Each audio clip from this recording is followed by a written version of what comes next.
Hello, good afternoon. I see people starting to join us. Welcome, and thank you so much for signing up today for this webinar on security deposits in California. With me is Nick Cohenmeyer from San Diego Volunteer Lawyer Program. I'm going to do a little bit of housekeeping before we get started and give everybody a chance to get signed on. I'm Lisa from the Law Library, and I just want to tell you a couple things about the presentation today. For one thing, it is an interactive presentation. You can ask questions, and we will try to get to as many of those at the end of the program as possible to make sure that Nick gets through all of his content today. Do know one thing, that this presentation is for informational purposes only, and Nick is not here to give individualized legal advice. So please try to keep the questions general, rather than about your specific situation. Another thing that you need to know is you will see a link to a survey at the end of the program when you're leaving it today on your screen. If some of you would take the time to take our survey, we always appreciate that. It should only take a minute or two. It's very short and doesn't have many questions. And I think that's about everything I wanted to cover. So I'm going to go ahead and turn things over to Nick. Well, good afternoon. I cannot see who's here, so I'm assuming you are all watching and attentive now, so great. And it's great to be able to do this remotely to save all of us the time. So today's presentation is security deposits in California. Hopefully you've come to the correct presentation.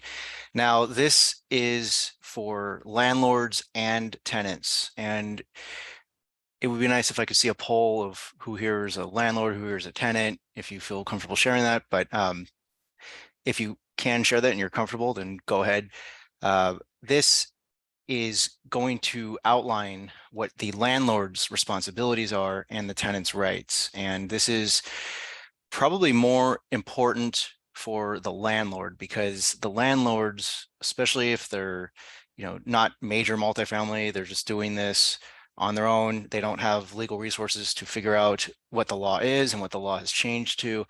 They oftentimes, unfortunately, discover what the law is at court as a defendant. So my goal is to prevent landlords from learning the law in a courtroom environment, as well as tenants to understand what their rights are, as well as their responsibilities. And if you take nothing else from this presentation, let me just give you a few of the most important points. One of them is, when you move in as a tenant, you want to mark as much as you can on your move-in sheet of pre-existing damages. You will always get that sheet if the landlord is doing things properly. And what you do is you go room to room and you mark obsessively, excessively, as much as you can. And the analogy to that, I don't know if any of you do this, but when you rent a car, you might want to consider taking your phone and doing a quick walk around of that rental car, just so you can document all of the major pre-existing damage. Because if you don't do this, whether it's in a rental car setting or with a conventional tenancy, it's going to be presumed that when you come to return, whether it's return the car or return possession of the unit to the landlord, any damage that you did not mark as pre-existing will be presumed to have been caused by you. So let's get right into it. SDVLP is an organization that I volunteer for. It stands for San Diego Volunteer Lawyer Program. And we provide free legal services to primarily low-income San Diegans. But if you're not sure whether you qualify as low income, just come and talk to one of us at the clinic.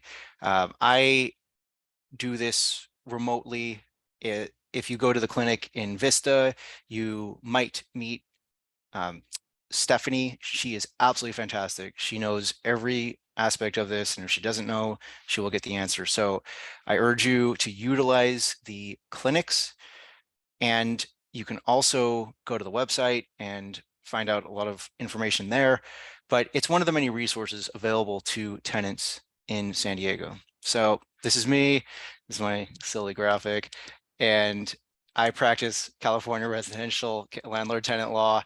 I help both sides. My specialty is implementing systems that lower the pain point for both landlords and tenants, using programs that are property management system programs that will help both the landlord reduce their liability, as well as increase the comfort of the tenant. It offers very streamlined solutions so that the landlord doesn't have to scramble to find a lease and download the wrong lease from the internet.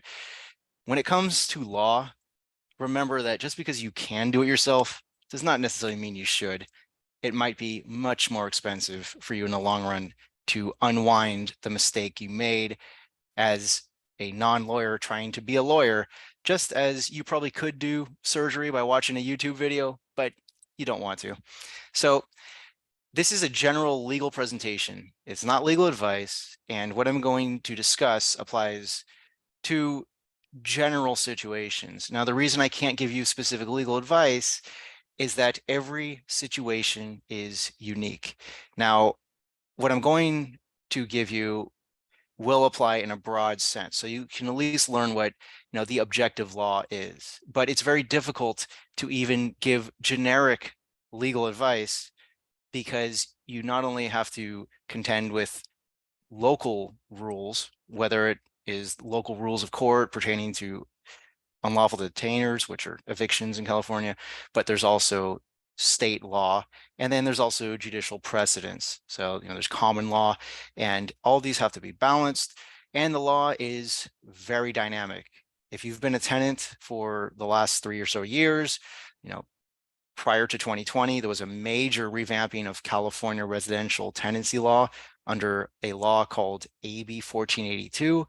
That was a major change. And then, as if that wasn't a big enough change, look at all the changes that came within 2020 and 2021 due to COVID. So it has been an unprecedented time. And what I'm going to talk about today is just narrowly focused on security deposits. So I'm happy to answer questions to the extent I'm allowed to. I was advised that I have to be very careful with answering specific legal questions. So if I tell you I can't answer that, don't take it personally. I don't know you, so I wouldn't be trying to offend someone I don't know. And actually, I wouldn't be trying to offend anybody. Unfortunately, I can often do it without trying.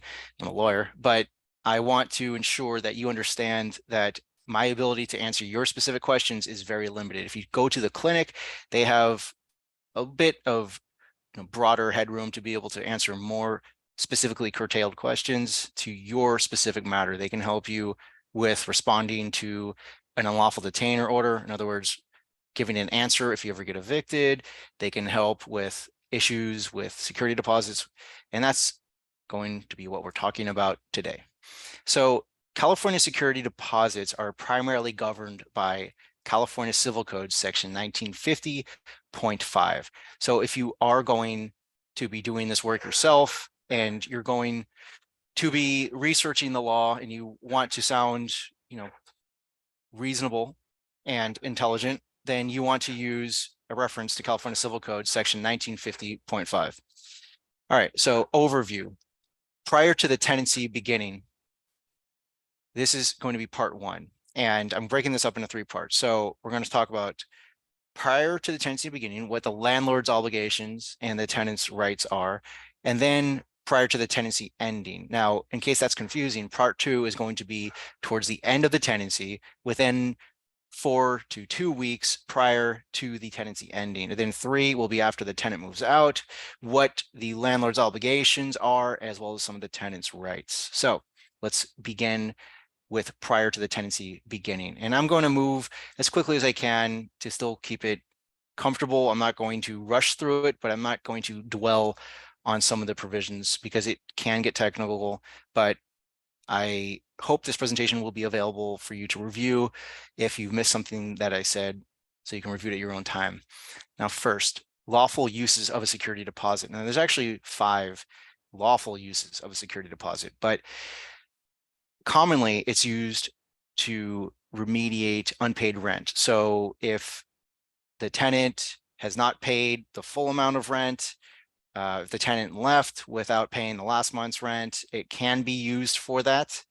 It would not be advisable for the landlord to use it for that if they can get the rent first. Don't just shrug and say, oh, at least I have the security deposit, because if you use that security deposit to cover 1 or more of the missing month's rent, then you don't have anything left over to cover the actual damages left by the tenant if you are the landlord. Now, If there's damages, it has to be caused by the tenant or the tenant's guest, and it has to be beyond reasonable wear and tear. And this is often a very contentious area because many items like carpets and other fixtures have a finite shelf life. So what constitutes damage versus ordinary wear and tear is a very slippery area, and it's often left to litigate. And look at the lifespan of the carpet. You can find, what the recommended lifespan of that carpet is. And if not, then there's general guidelines. But if the tenant has been there for 1 year and the landlord can show with receipts that the carpet was brand new prior to the move-in and now it looks like it's absolutely worn and torn and terrible, that arguably is going to be beyond wear and tear, but that's an easy one. It gets harder when the tenant's been there for a few years and the carpet wasn't brand new, but that is an area that I cannot tell you dispositively how a judge would rule, because it always depends on the individual circumstances, as well as how the judge views the facts as applied to the law. Next, cost of cleaning the premises. So this is why you need to always accept, as a tenant, the landlord's offer, which the landlord must offer towards the end of the tenancy, the opportunity for the tenant to get a pre-move out inspection, also called the initial inspection. Now that term will get confusing, but let me hold off until the later slide to show you exactly what the difference in the 3 inspections are, beginning with the move-in inspection, and then the pre-move out inspection, which is also called the initial inspection, followed by the last one, which is the move out inspection after the tenant has moved out. But to get back to the point, it's very important as a tenant to accept the landlord's offer to do an initial inspection, which is optional by the tenant to accept it, but it's obligatory by the landlord to offer it. Next, number 4 would be uncorrected damages that were identified during the initial inspection, but not corrected prior to the tenant's move out. In other words, at that second of 3 inspections, if there were damages that were identified during that second of 3 inspections, then it would be up to the landlord to decide whether they want to use the security deposit to correct the damages that were not discovered during that initial inspection, either because the tenant's possessions were blocking it or it arose after that initial inspection was conducted.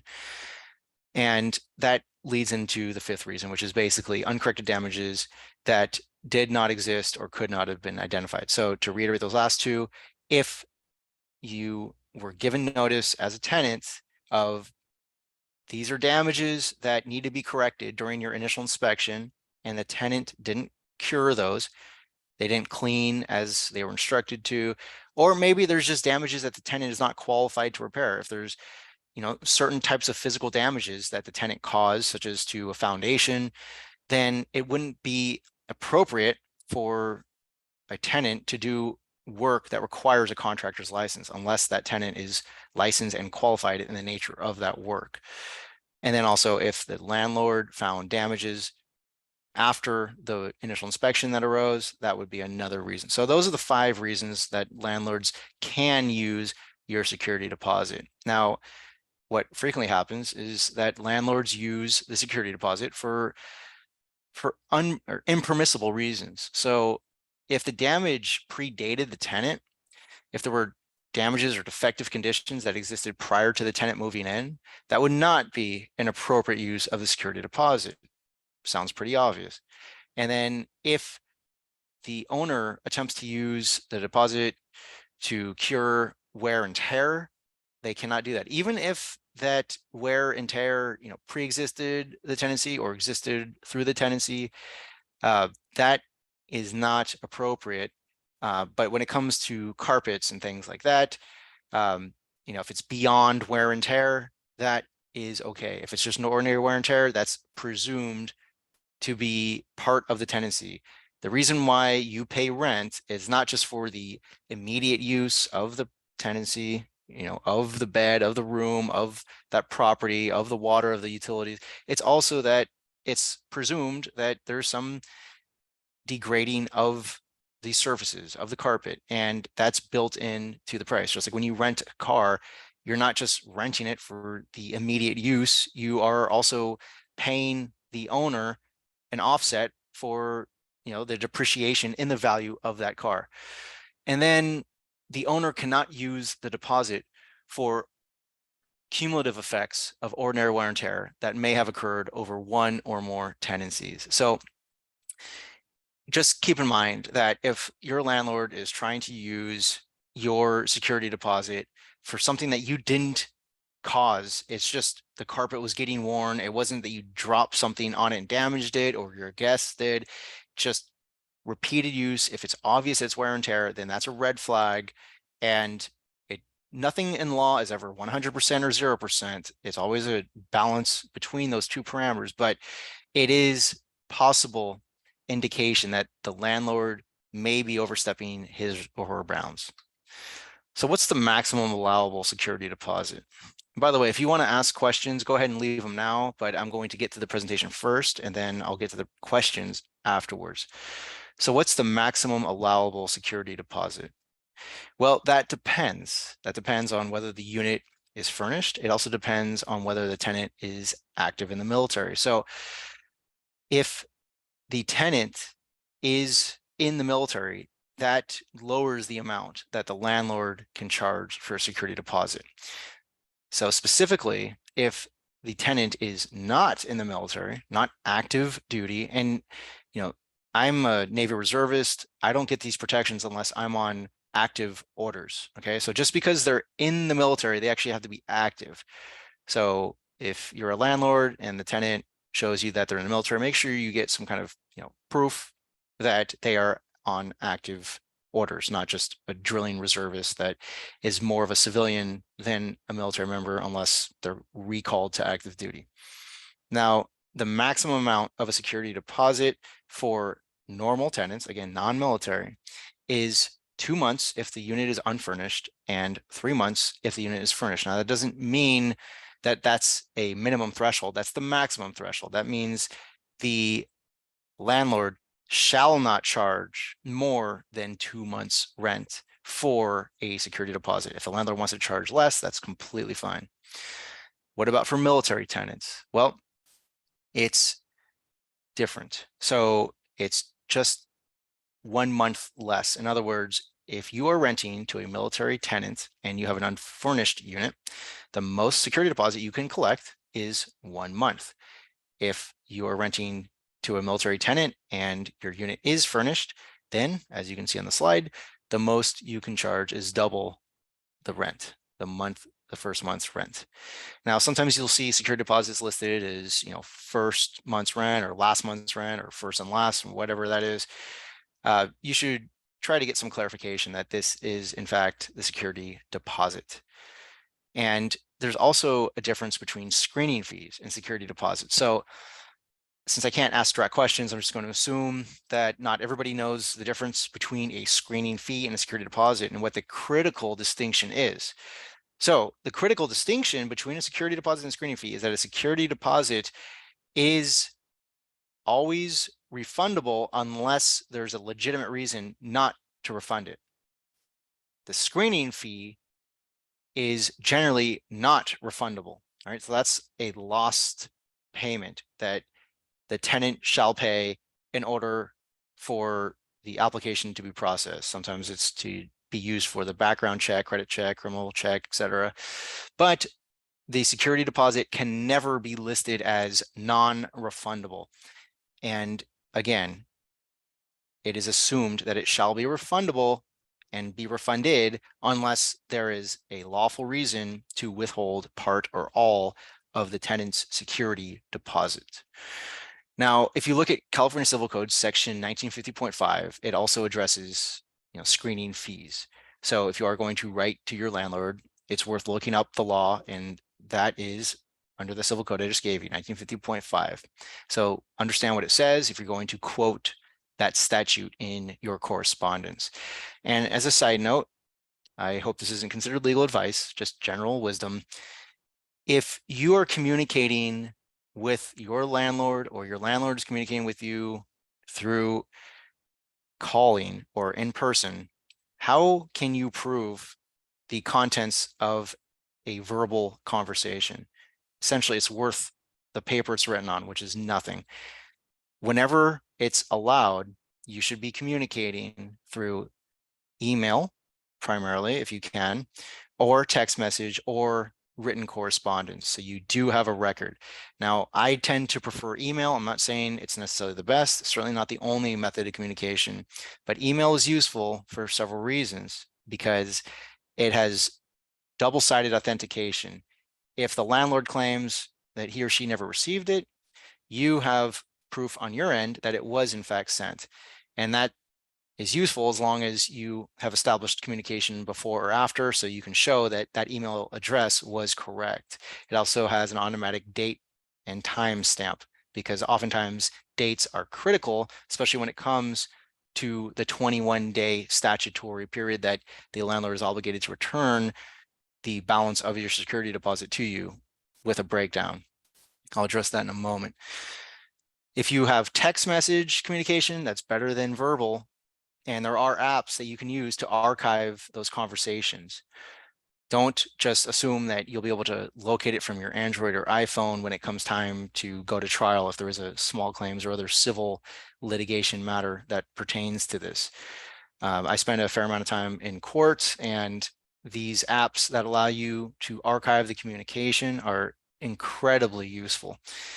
And if you are speaking to your landlord, do not record your landlord without the landlord's permission. And that's a reason why you often hear from the telemarketers or when you speak to customer service that they tell you that they're recording for customer service or quality improvement. It's because California is a two-party consent state. You cannot record somebody on a conversation without their permission. So I have another presentation on screening fees, especially on the topic of California's new reusable tenant screening report law, which gives the tenant the ability, assuming the landlord is willing to accept it, when they are applying for multiple residences. So when you are a tenant and you're applying for multiple different properties, you don't know if one or any is going to accept you, the new law protects you from having to spend up to $55 per application fee, which is also called a screening fee. It gives you the option, if the landlord is willing to accept it, of using a reusable tenant screening report, which means you pay one time. It's valid for 30 days as long as it meets the criteria and has to show certain background information about the tenant. But if the tenant is willing to pay that once and provide their information, and the landlord is willing to accept it when they are accepting applications, it can save you quite a bit of money. It's usually valid for 30 days. And I can provide the link to that if somebody asks me for. And then a security deposit can never be classified as non-refundable. So make sure that you don't see that language in there. If you do, be glad that you found it then, because that's probably a red flag. And when there's one red flag, there's usually several. So it's probable, not just possible, but probable that your landlord is not very well read on California security deposit laws if you see something in there that says the security deposit is non-refundable from the beginning. And the main distinction is screening fees are non-refundable, but again, security deposits can never be listed as non-refundable. So the pre-move-in inspection is one of the most important things you can do as a tenant to protect yourself. Now, what this does is documents all the damage prior to you moving in. And that's why you want to fill out that move-in inspection form as diligently as you can. You also want, if you can, or maybe your spouse, whoever you're moving in with, your roommate, your girlfriend, takes their phone and goes with you room to room and focuses in on the damage, on the cracks, on the scrapes, scratches, the missing windows, the bulbs that are burned out. The more you can document, the more you will protect yourself from an eventual claim that these damages and deficiencies were caused by you. And then it just comes down to your landlord's opinion and your opinion. And it's up to the judge to weigh the evidence on both sides. And when neither side has anything more compelling than the other, it makes it just a game of roulette. And you never know how it's going to be resolved. So take the move-in inspection seriously. It's really less than an hour. It's usually 10 or 15 minutes, and it is some of the best time you can spend. I'm not going to say it's the best time you'll have, but it's the best use of your time. Just like I recommend my friends do when they rent a car, just walk around and either document on that form and or record inside the car and out all the damage that you can find, so you're not considered responsible for it. And if the landlord doesn't allow you to do this move-in inspection, well, you found yourself another red flag. And what you need to do, what you should do, I can't tell you what you shall or need to do, is meet with a lawyer if you can. If you can't afford one, go to the SDVLP clinic and say, this is strange that, my landlord is not allowing me to go room to room with the landlord and document this, or they didn't give me a form for me to document this. This seems odd. And it is odd and it's unusual. And what it probably is indication that your landlord is just making up the law as he or she goes. And again, where there's one red flag, there's probably a whole stack of them.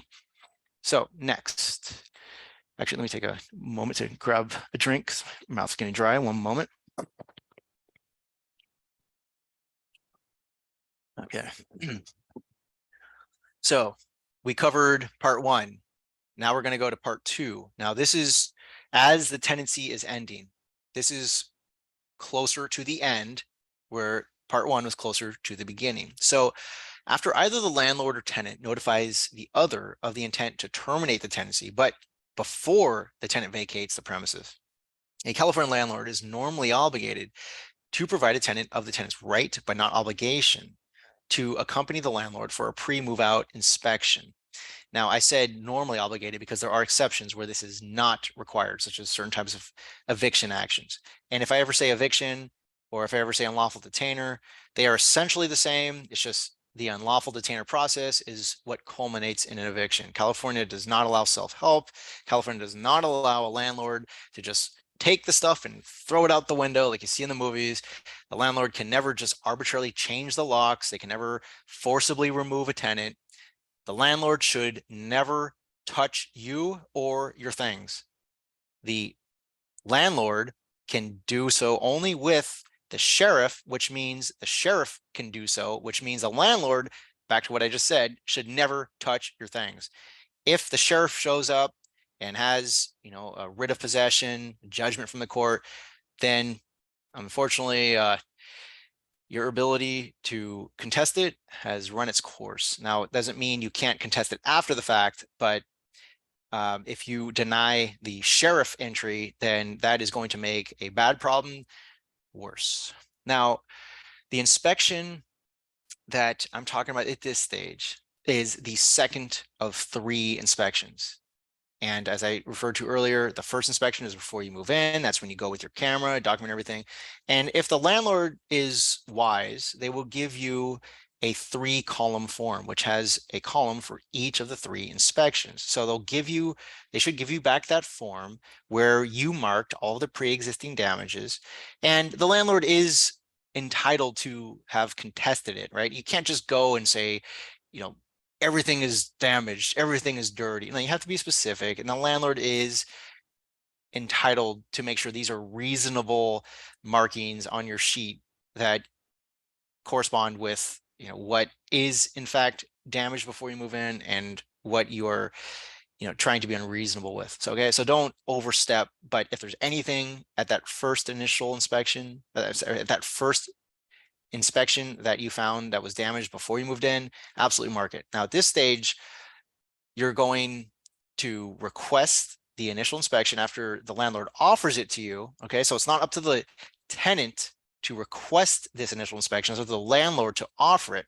And if you don't receive that within 2 weeks of your expected move out date, and again, this is only for normal move outs, this isn't for forced evictions or anything like that. If you don't receive something like that, giving you, the tenant, a notice that says, hey, you have the right, but not the obligation to request this initial inspection, this pre-move out inspection, whatever they want to call it, I suggest you accept it, because what you do at this stage is either go with the landlord room to room, where the landlord marks all the new damage that has arisen since your first inspection.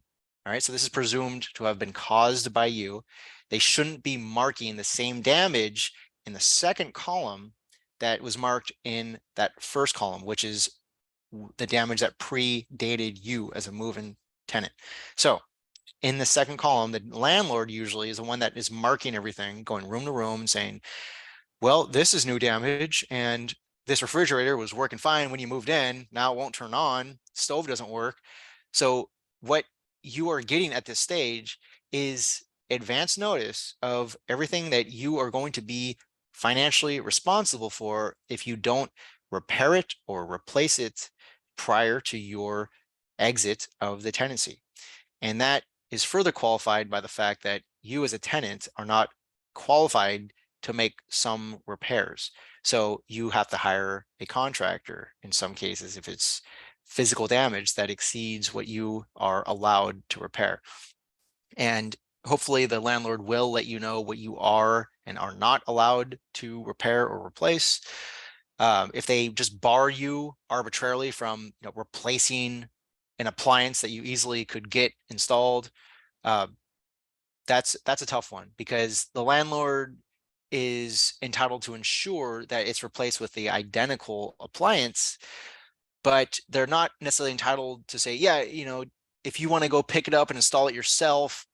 No, that's not a reasonable request by the tenant. You have to have this done professionally. In other words, if it's an appliance that needs to be hooked up properly, don't just install a stove yourself and connect it to the gas line. That's pretty risky. If the landlord consents, and again, this goes back to what I said about getting things in writing. Don't just go by, oh, the landlord told me in the driveway that it was fine. That is difficult to prove.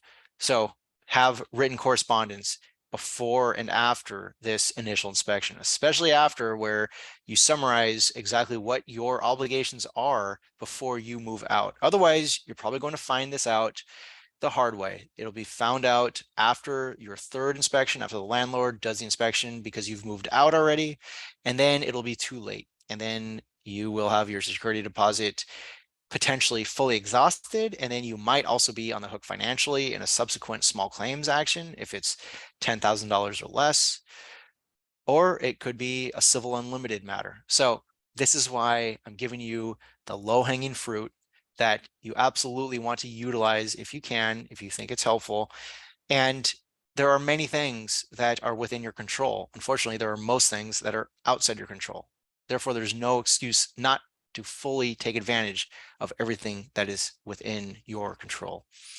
So I want you to understand that it's really important to do this initial inspection, even though you think it's probably fine, it's not necessary, I don't want to take the time. It's just a little bit of time that can save you multiples of time after if you didn't do it or didn't do it properly. And then the move out inspection, let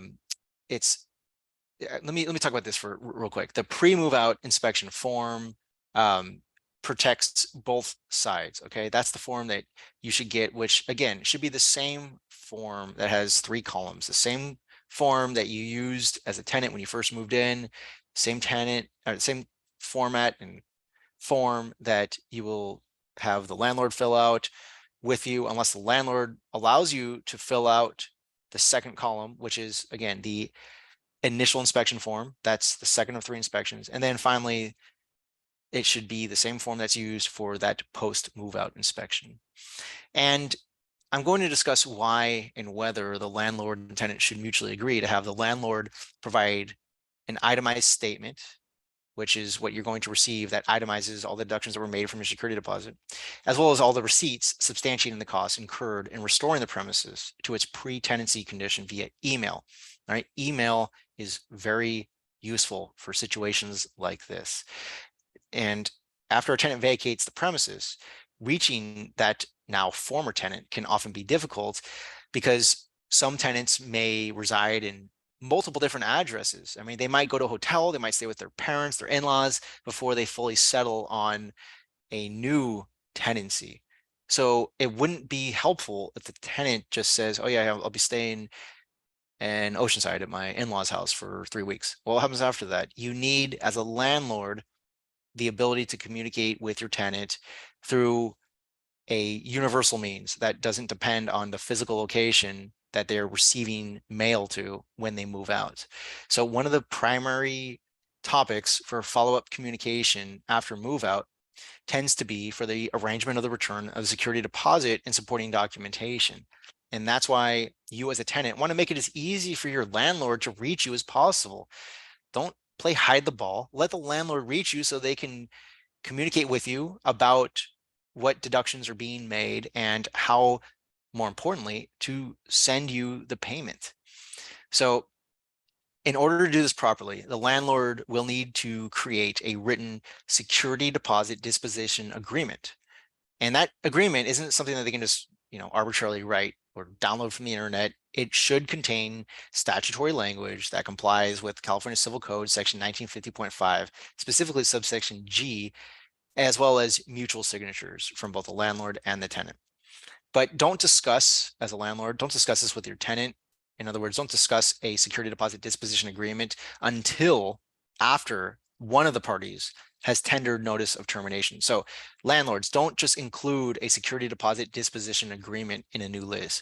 And when I'm talking about, in case you're not following, security deposit disposition agreement is an agreement that allows the two parties to agree on how the security deposit line items will be delivered, whether it's through conventional mail or email. And email is better.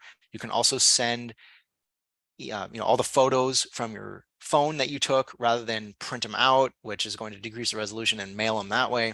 So it's a very convenient way for both sides. And the tenant and landlord need to agree in writing. And it's also possible that the tenant can waive their right to receive some of the supporting documentation. I'll talk about that in a moment, when and why a tenant might want to do that. All right, now part 3, after the tenancy ends. And I'm going to put the headset down for just 1 minute. If you need to grab water, that's fine. I'm going to take a 1-minute break and I will be right back, okay?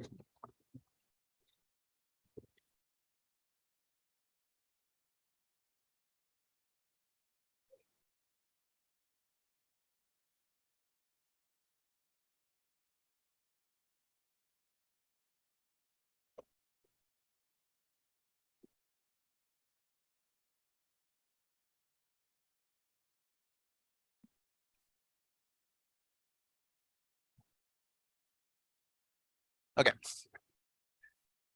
So that's the end of the 1-minute break. So you're all hydrated. Part 3, after the tenancy ends. Okay, so now we're talking about what happens after the tenant has moved out.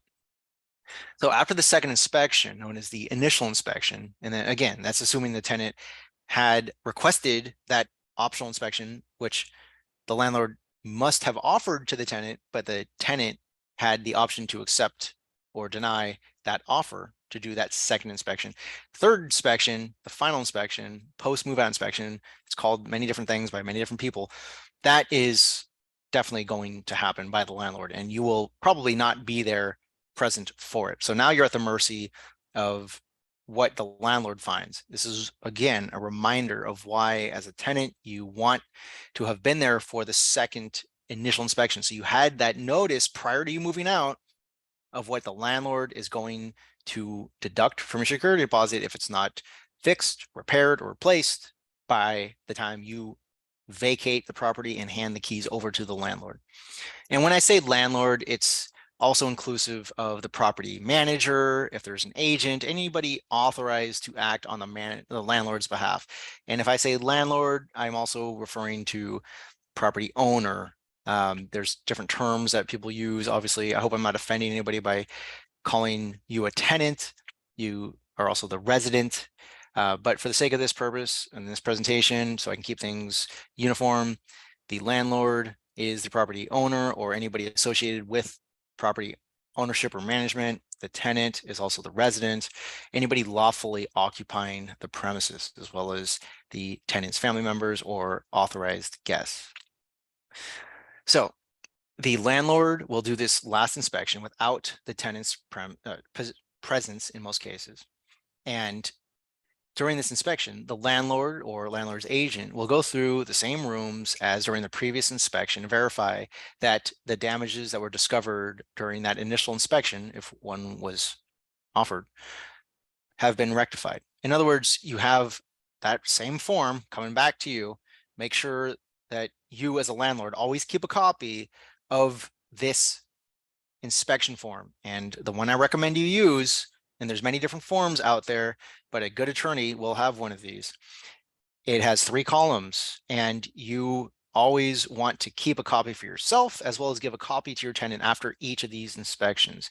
So at this stage, assuming the landlord did things correctly, let's call the landlord Richard or Rich. Okay, so Rich learned his lesson the last time because he got proverbially smacked by the small claims judge because he didn't do anything properly last time. Now he did. And what he did was give the tenant an opportunity to go through the premises before they move their stuff in and document all the pre-existing damage. Even more, he sent his agent to go with the tenant. So there could be some discussion over things that may or may not be reasonably marked. So in other words, after that first inspection, the tenant was happy, the landlord was happy, it was done properly.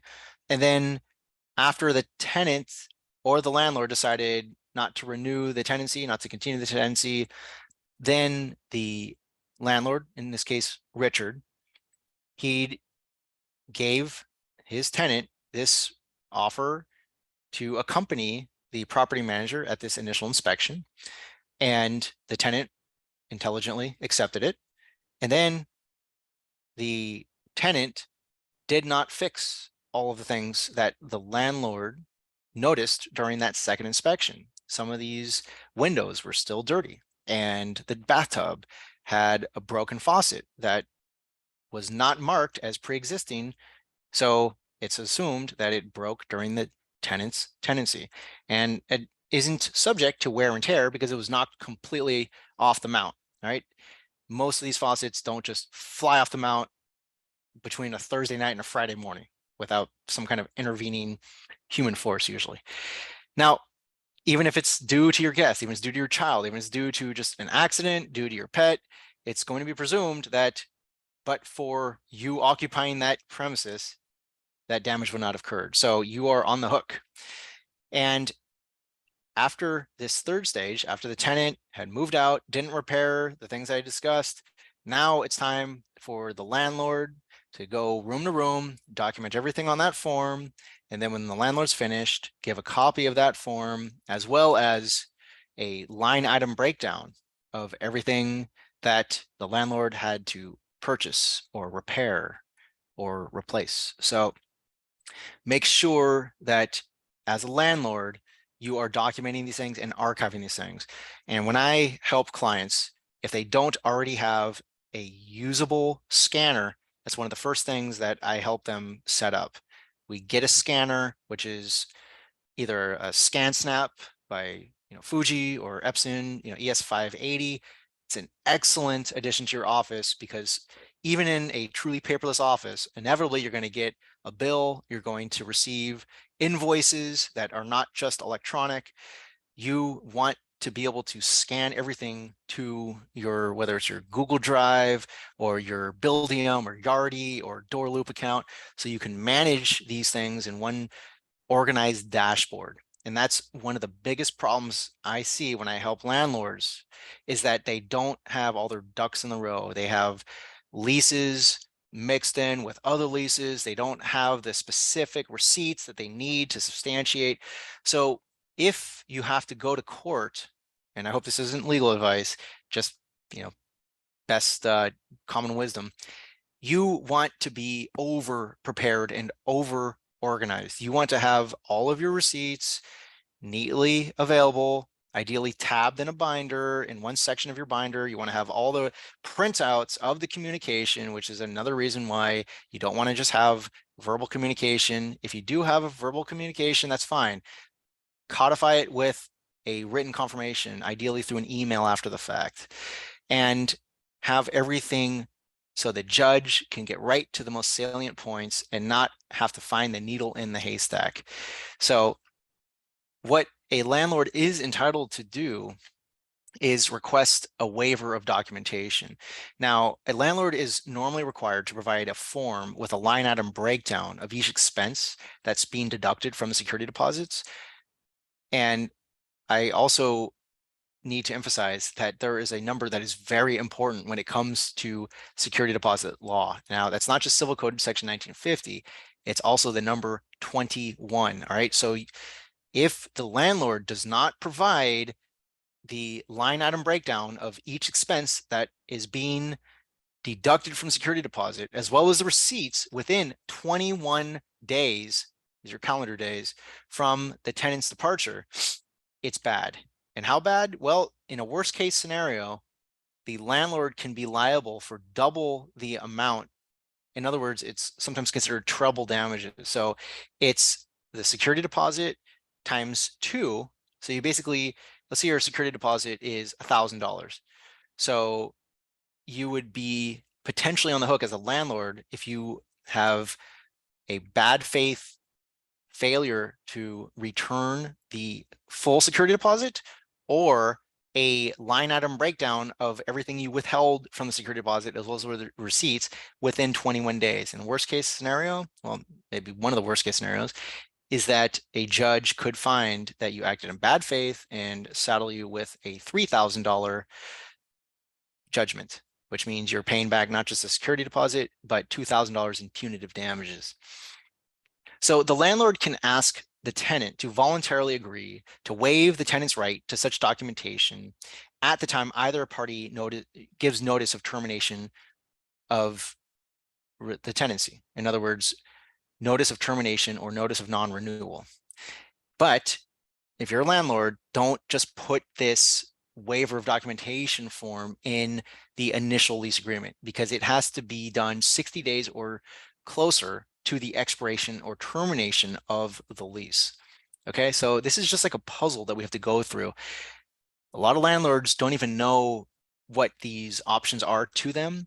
And some of them just know that these options exist, so they throw them in to the beginning of the tenancy, not realizing that these cannot be given, such as a waiver of documentation, until it's 2 months or sooner to the termination of the tenancy. You got to be careful, and you got to know the law.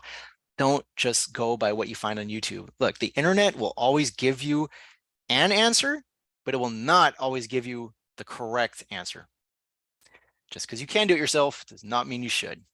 So get legal advice. And if you can afford it, hire an attorney. If you can't afford it, go to a clinic. And the one I recommend, SDVLP. So always, always, always, both sides must save any copies of correspondence one sends to the other.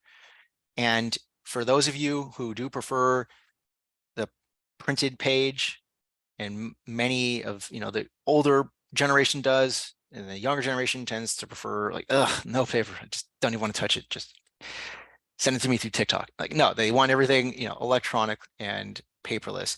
But you have to budge whether you're on one side of the issue or the other. And a good approach, if you prefer everything in paper, is to print out any electronic correspondence, ideally as you get it, and build that binder as you go, and then save it for at least a few years after the tenant moves out, and then you can empty it out and start a new one, because sometimes disputes arise well after the tenant has vacated, but within the statutory period, within the statute of limitations. So never a bad idea to just hold on to things a little bit longer than you think, and then get rid of it, and just have a system where when I have a new tenant, here's the screening fee, the application, here's the lease, here's the notice of non-renewal, And here is, the 3-column form for all the inspections. The more you do this, the more you can find a system that works for you. And I'm really big on, just standardization of repeated tasks. You're not scrambling to basically start from step one each time you go through this. If you're a landlord, especially if you're multifamily, you are going to have major churn, and there's no point of being surprised when one of these foreseeable events happens. A tenant tenders notice, a tenant has a complaint about habitability. You should have a working system that it foresees these eventualities and easily responds to them. So after you've built up this database of communications between the parties as a landlord, all the things that you sent and received from the tenant, you've printed out those text message communications just so you have that file, just in case somebody gets mad and somebody sends the other SC100 summons to go to small claims. Hopefully it's small claims and not civil unlimited, but you always are better off erring on the side of over preparation and over organization. So if the tenant changes their mind, in other words, if the landlord had sent the request for the waiver of documentation, which is just to simplify this again, I want to make sure everybody understands what I'm talking about, the waiver of documentation. It's asking the tenant to waive their right to receive all the landlord's receipts and documentation that accompany the notice to the tenant of here's everything I deducted from your security deposit. The tenant can, but not shall. In other words, the tenant can waive their right to receive documentation, but is not obligated to. And furthermore, the tenant is allowed to change his or her mind after they have signed a waiver of documentation, which goes back to why I was saying, as a landlord, always save everything, whether it's on your Google Drive or on your 3-ring binder. Even if that tenant had agreed to waive the documentation, if they change their mind, you are expected to provide the line item breakdown of everything you deducted from security deposit, as well as all of the associated receipts. And just to make things as difficult as possible as we can, landlords, you need to have invoices that show the heading of the contractor, all right? I've seen this where landlords just write out something arbitrary on a piece of paper, or they just have this, casual email with ends in like an AOL.com address. It's probably not going to be accepted by the judge. It may, but it's probably not going to be. Whenever you can, you need an official invoice that shows the work done with the company letterhead. Now, what if you're having this done by an independent worker, someone that works for you that maybe is a W-2 employee of the apartment complex? I'll talk about that in a moment, but the main thing is don't just save, receipts or make your own. Save the official receipts. And when I talk about receipts, I mean the money that you've paid. That's better than just showing an invoice, which generally means here is the money that you haven't paid yet, but here is what is due.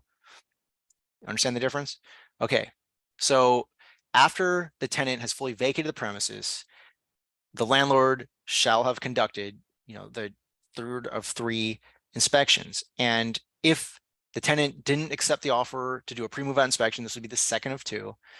And as I talked about earlier, the landlord during this stage is by him or herself, or it's the landlord's agent. In other words, the tenant is not there. So tenant's totally at the mercy now of whatever the landlord finds that the tenant did not repair or replace or clean prior to the tenant's move out. So, cross your fingers, this could be a wild ride.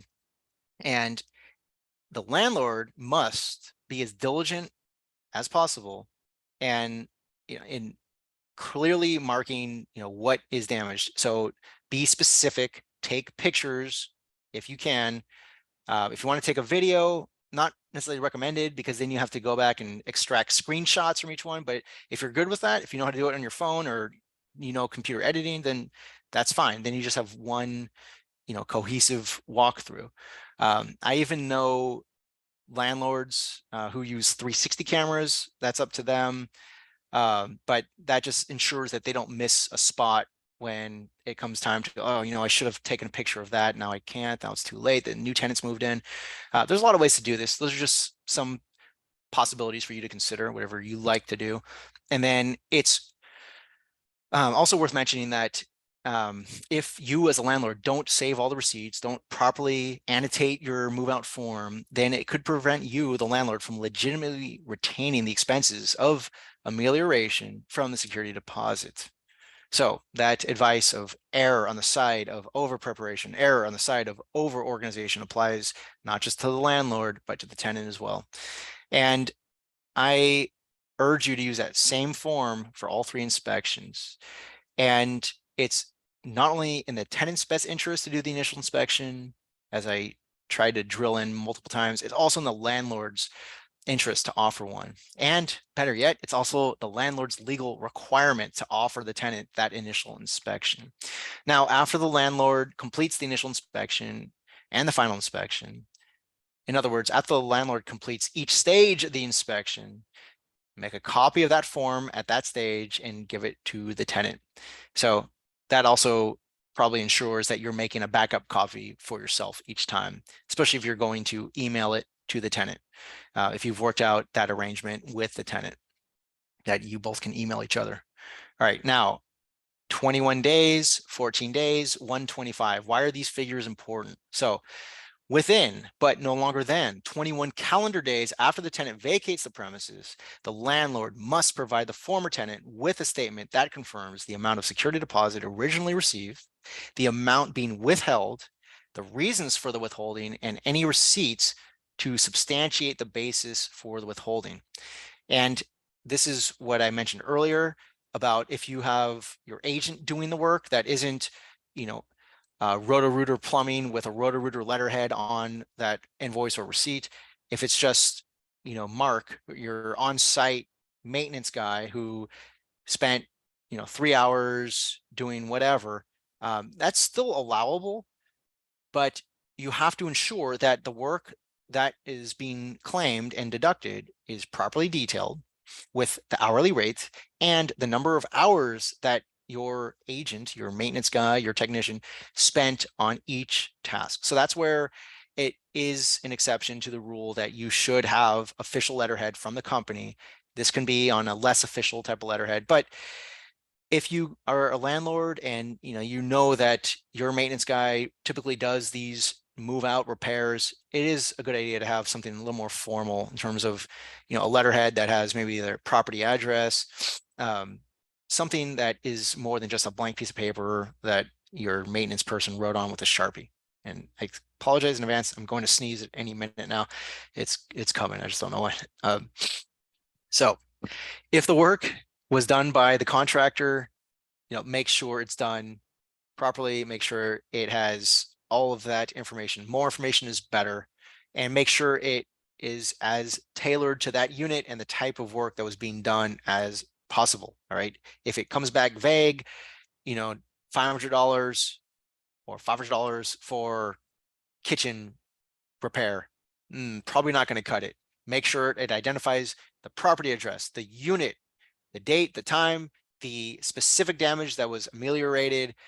If you don't see that right then, find a way to get that elaboration. It really often does help. Now, the landlord shall never charge the tenant more than the landlord actually paid the contractor or the vendor. All right, this isn't a profit center for you as a landlord to say, oh boy, we got some work to do and I'm going to pad this and I am going to use this money to buy new rims for my Lexus. This is only a pass through of the direct expense actually borne by the landlord. Don't try charging for your time and processing these bills. You can only charge for your time if you actually did the work and it's a reasonable amount. Now, 125, why is that an important figure? So if the total amount that the landlord is withholding does not exceed 125 US dollars, or if the resident agreed in writing to waive his or her right to an itemized disposition, as we talked about earlier, then the landlord is not obligated to provide an itemized disposition. But I'm a lawyer, I'm always going to say err on the side of prudence. So give them the itemized disposition, even if you don't think it's necessary. And if you did request that waiver, make sure it was no earlier than 60 days prior to the date of termination. In other words, that waiver of the right to receive the itemized disposition. So before the landlord prepares and delivers the itemized disposition of the security deposit form, it's advised that the landlord and tenant agree on a security deposit disposition agreement beforehand to ensure that the landlord and tenant are in agreement as to where the itemized disposition and remaining security deposit balance will be sent. And if the landlord is not able to have the work performed within the 21-day statutory deadline, it's not fatal. It just means that the landlord has to provide a good faith estimate of the charges that are yet to be made. And then within 14 days of the completion of the work, the landlord must provide a final itemized disposition and either a credit of the overage or an invoice for an outstanding amount still owed. And if the tenant initially waived that disposition, but then later requests it, the landlord must provide everything within 14 days. Okay, so that waiver is terminated by the tenant. It can only be terminated by the tenant, never the landlord. And if the tenant does so, the landlord has to scramble to gather all those receipts, which the landlord may have thought he or she doesn't need because the tenant initially said, I'm waiving my right to receive this itemized disposition. Okay, so most important points, if you can work out a security deposit disposition agreement before the tenant moves out, that is really, really important, because after the tenant moves out, it frequently happens where the landlord can't reach the tenant. And now the landlord's panicking because he has 21 days to mail this. But what do you do if you can't reach the tenant? Well, there is a solution, and I'll talk about that in a moment. You're in the right place. So what if the property owner or manager can't, let me rephrase this. Let me take a drink of water, gather myself, one moment. It's killing me. I still have to sneeze. It's going to come at the worst possible time. I guarantee it. So what if the property owner or property manager currently holding the security deposit is replaced? Well, in that case, the outgoing property manager must inform the tenant that the security deposit is either being returned to the tenant or the security deposit is being transferred to the new property owner or property manager. So just this week on Tuesday, one of my clients in Oceanside, landlord, multifamily landlord, he changed to take over. He actually wanted to start managing this himself with his staff. So he fired the property management company a while back, and he didn't realize that this was a requirement, but I created a notice for him to give to his tenants that satisfied his statutory obligation with statutory language saying there will be a new property manager effective on this date, and all of your security deposits will be held with this new property manager. So you need to do that if you change ownership. And if you are a tenant and you found out that there's a new property owner or manager, it doesn't necessarily mean just a property owner. If the management company has changed, that's much more important than just a new owner behind the scenes. If they're still using the same property manager, that's not that important. In other words, you need to know who has possession of your security deposit. Landlords, this isn't your money. The security deposit is not your income. It's a deposit. It's for you to hold in good faith until the tenant moves out and until the unit is restored to a reasonable, similar condition as it was when the tenant moved in. So don't get excited that you got a $3,000 security deposit. It is not yours to use for anything other than giving it entirely back to the tenant or using it for legitimate reasons to ameliorate any damage actually caused by the tenant's tenancy, and no more than the actual amount it costs to ameliorate that damage or deficiency. So make sure that you include the date that this will return, that the management company will take over, and if there are problems with landlords being inactive, not communicating with you, then you might want to start with a demand letter. And if this does go to a small claims action, whether contemplated or actual, if you're considering bringing a small claims action, especially, the small claims legal advisor is exceedingly helpful. And you don't even have to go down to San Diego Superior Court down by Broadway to speak with the advisor. You can just call them, and they will answer your questions. Don't expect that they will answer quickly, but they will eventually answer, and they know small claims very well. Small claims, it's unreasonably exciting. I don't know why I'm so excited by watching or hearing small claims trials, but it's so real, it's so dynamic.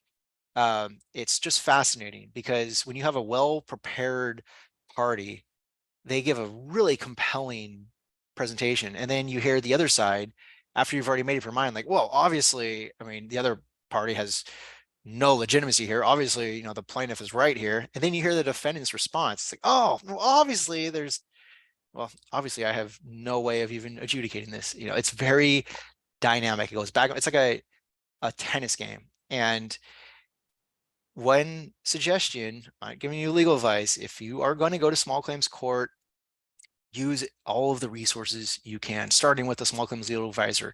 There's so many small claims matters that get reset, dropped, dismissed without prejudice. So you have to refile again, or, whatever the judge decides. If, service wasn't proper, that's all the low hanging fruit. Get all that done and get it done properly, so you don't have to start over. And so you put all of the advantages in your favor, maybe even unfair, but legal advantages. So if you can go down to a small claims hearing down, at the court in downtown San Diego, I definitely urge you to. And eventually you'll probably hear some kind of landlord-tenant dispute, and you'll absorb what one side is doing well, what one side screwed up, so you don't make the same mistake, right? It's always better to learn from other people's mistakes so you can avoid the pain that they endured when they made that mistake and learn the lesson. So as soon as practical, after one party provides notice of termination to the other, the landlord should request the tenant's forwarding address. Now, what is a forwarding address? Well, it's how you will be able to reach your former tenant. And if you don't take the time to do that, then you still have a couple options. But why do you need to do this? Because oftentimes security deposits are one of the most important problematic areas. And when it comes to accurate forwarding addresses, this is where the landlord needs to be very diligent, because that clock is ticking and you don't want it to hit the 21-day mark. So if you don't have the forwarding address, then you can send it to the tenant's old address, which is not recommended. But if you don't have a better option, then what you can do, not what you shall do, is, let's say they moved out of 1050 Cypress Avenue, unit 14, and you don't know where they moved to. So hopefully that tenant, before they moved out, had established a forwarding address with the post office. So if you, the landlord, mail it to their old tenancy where they moved out from, hopefully, but not always, the USPS will forward your correspondence to the tenant at the new address. And a lot of landlords like to use, certified mail. There's problems with that. The tenant might see something in a certified mail letter and think like, oh my gosh, this is a court summons. Like, no, I'm not going to sign for this. And then it goes back to the sender in most cases. It also could add delays, and now you are beyond that statutory deadline. Now you might have, good faith excuse for why the 21-day deadline was elapsed, because you can show the postmark date, but it's gamble, it's risky. So you always want to have that address in advance. And if you can get their email address, like I said earlier, that's even better, because now as that tenant may hop around until they settle on a new tenancy, sometimes they even move to a different state or country. If you have that email address, that generally, but not always, but generally remains unchanged, unlike their address and unlike their phone number. All right, so some recommendations on how tenants can try to keep their initial security deposit. You want to make sure that you document every defect you can legitimately document upon moving in, as well as fill out that inspection form, go room to room, take the time to do this. It is for your benefit.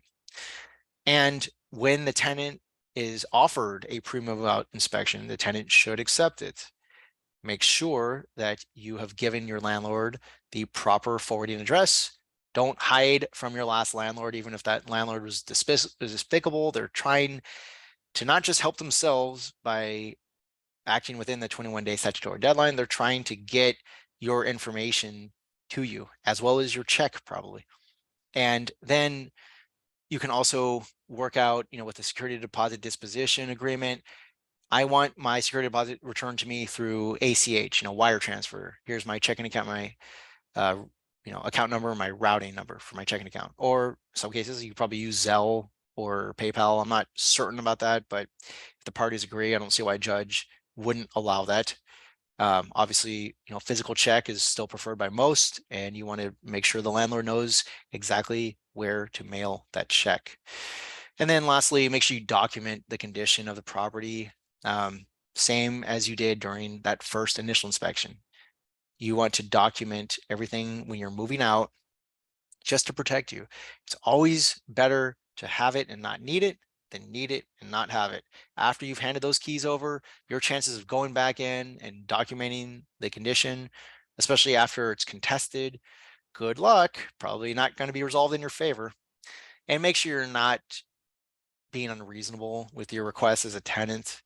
I know I'm lecturing the landlord a lot in this presentation, but there are some reasonable expectations for tenants as well. Be reasonable that, you probably damaged the carpet. It wasn't just wear and tear. Like, that cigarette mark is not an intrinsic quality of this type of carpet where it just manifests as cigarette.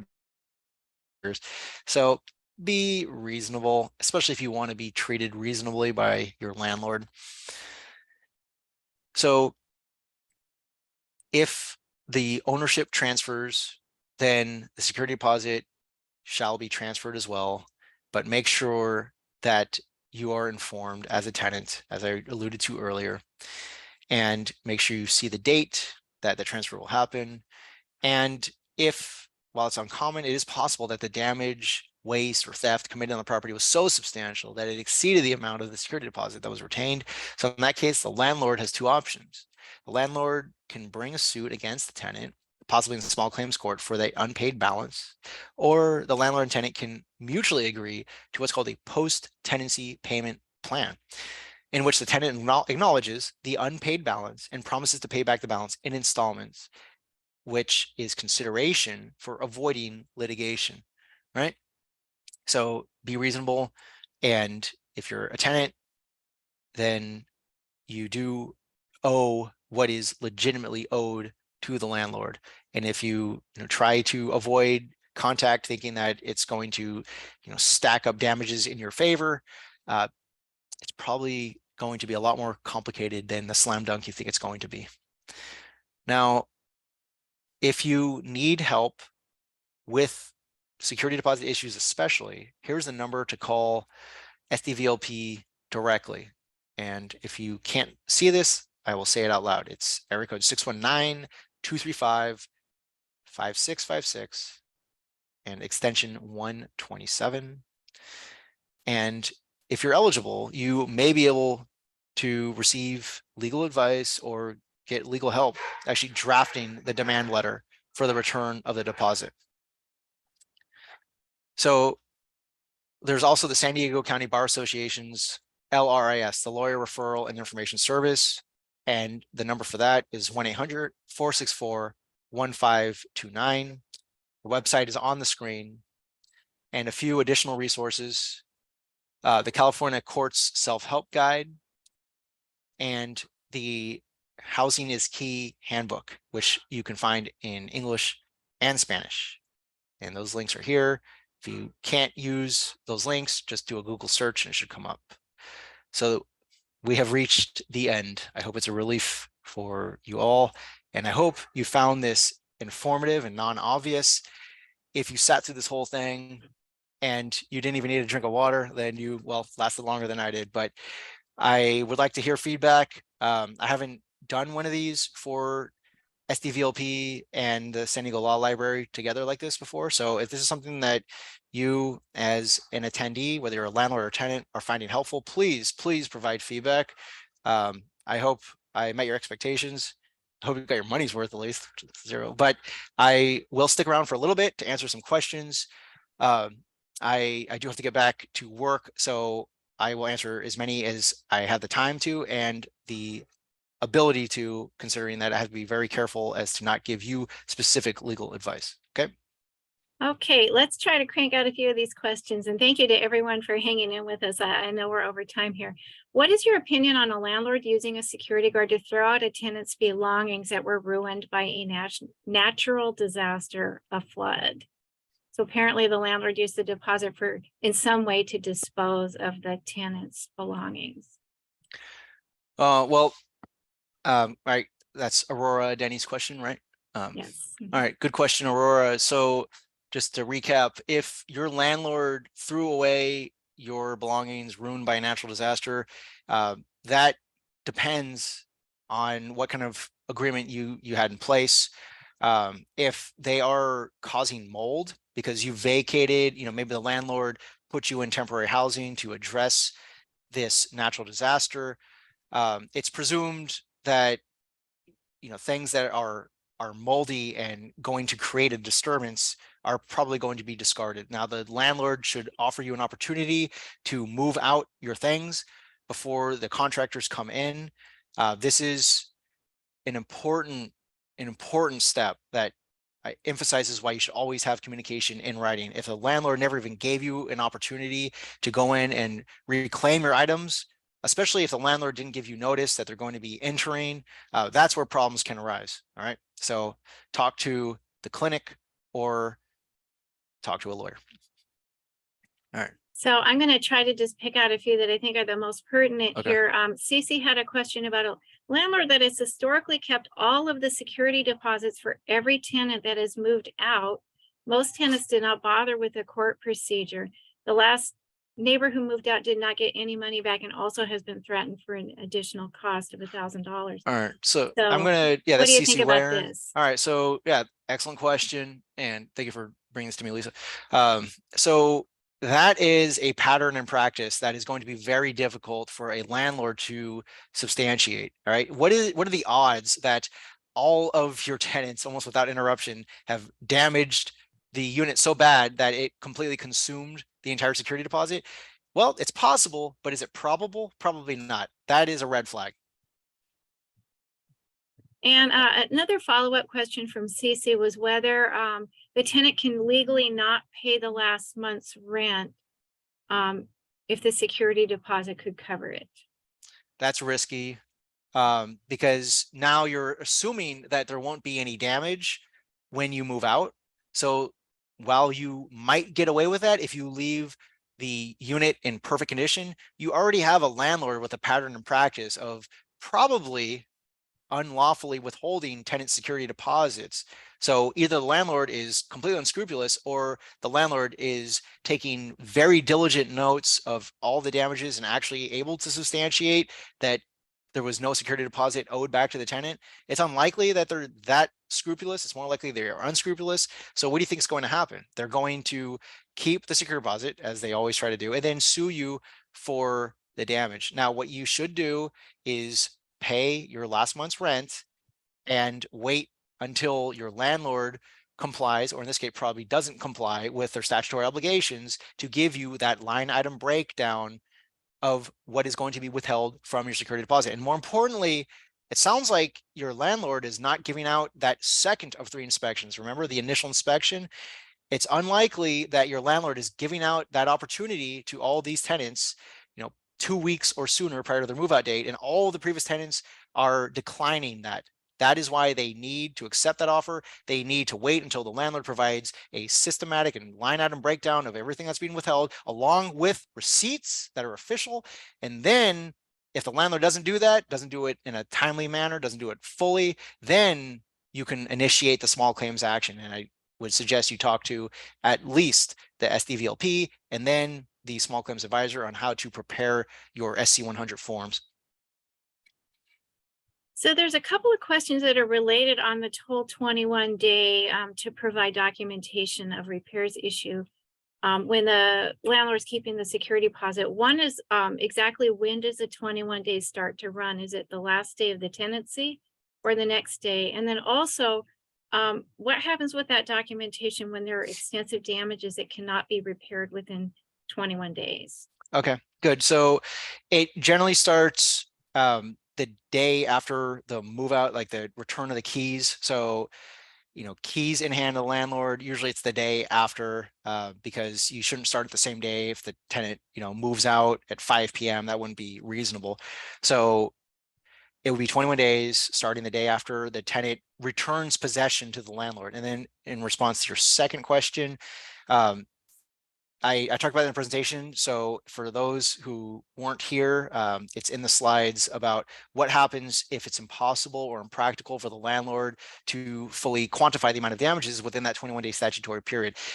There is an exception where the landlord can go beyond 21 days, but the landlord still has to give notice within that 21-day period of here's everything that was damaged, was already fixed, and here's everything that is yet to be fixed because I can't hire a contractor, I can't get materials. There's all kinds of new challenges that have arisen since 2020, which has made the 21-day period very tight for landlords. So the landlord still has to give you something within that 21-day period, but then can get the work done. And then within 14 days after that work being done, send you, the tenant, the breakdown of what continued to be withheld. And if there's a credit, then the landlord needs to give you back that credit.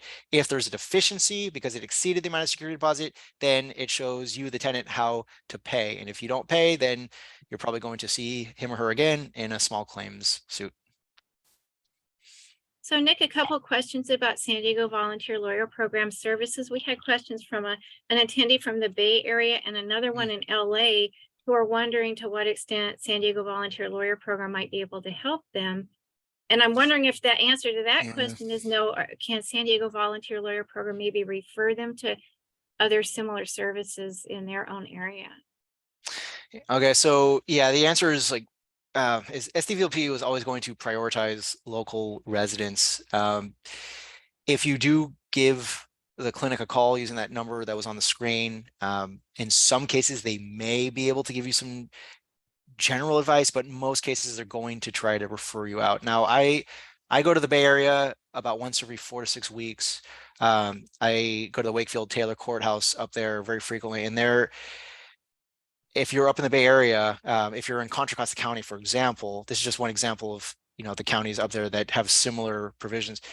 There's a law library there, and then there's also a clinic in the area. So I would recommend, if nothing else, if you can't reach SDVLP or they cannot help you or they cannot refer anybody to you in your area, go to the courthouse in the county where your eviction or small claims matter will be heard, and start with either the law library there. So basically Lisa's counterparts up in the Bay Area, they will know the best resources for you in that county. I don't know which county you're in, so I can't make specific recommendations. I think that's great advice. I think all the county law libraries in California are a good place to find out about what legal services are available in that county. So how are we doing on time? Because you got plenty of questions. I can read some more out if you have some time. All right. Just quick, could you hear my dogs barking during the presentation? A little bit. Oh, man. All right. No problem. Well, all right. I'll go till the first of several things happen. I get a call from a client that's having a minor emergency, or my dogs just kick the door down, or I just get too hungry. All right, so let's go. Do a few more. All right. Does a landlord have to return the balance of the security deposit within the 21 days or just provide itemized documentation? And also from the same attendee, what is the statute of limitations for recovering an improperly withheld deposit? Oh yeah, that's a good question. So we addressed the first part. You should always receive the amount that can be returned to you within that 21-day period, if and only if the landlord cannot fully assess the amount of damage or cannot get the work done within that 21-day period.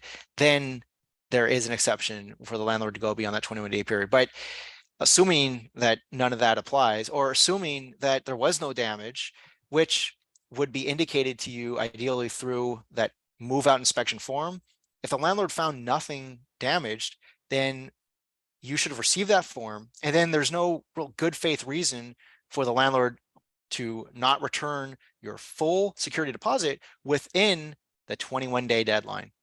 And as for statutes of limitations, talk to the small claims clerk.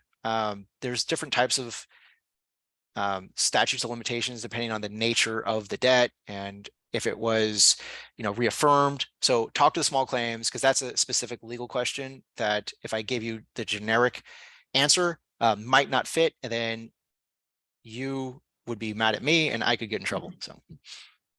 So here's a good question, Nick. Do these rules that you've been talking about apply in a sublet situation where the so-called landlord is the primary lessee and the tenant is a sublessee?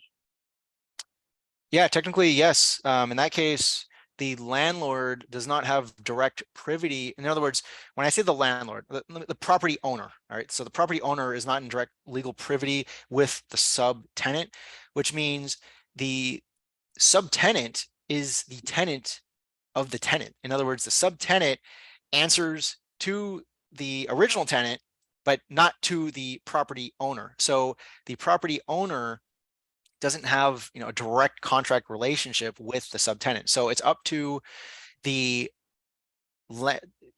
in this immediate case, it's up to your, basically, let's just say, landlord, not the property owner, but it's up to the landlord to follow these restrictions, because the landlord essentially didn't do anything wrong.